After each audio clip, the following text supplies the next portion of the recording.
ขับรถเฮียอะไรของมึงเนี่ยมาเดี๋ยวลองตั้งมา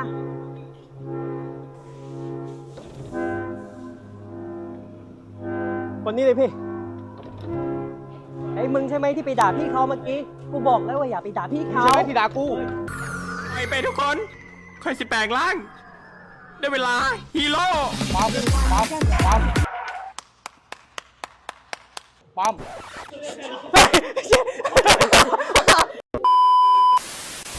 มึงใช่ไหมที่ไปด่าพี่เขาเมื่อกี้กูบอกแล้วว่าอย่าไปด่าพี่เขา